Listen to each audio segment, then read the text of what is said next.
malakas pa rin ang pag-agos ng tubig baha. Ito pa yung iniwan ni Nando. Yan po.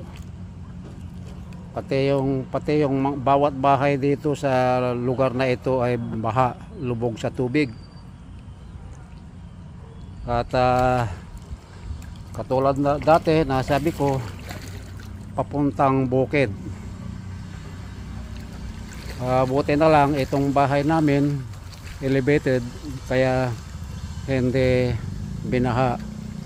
Itong entrance, ito nakatutok ang tubig, pero kahapon puno ng tubig yan. Ngayon buong gabi umaagos, kaya nawala na yung baha dito sa aming parking lot. Yan, okay naman yung bahay namin, walang baha doon sa loob kasi nga elevated. So yan lang muna ang update natin sa araw na ito, Huwebes, September 25.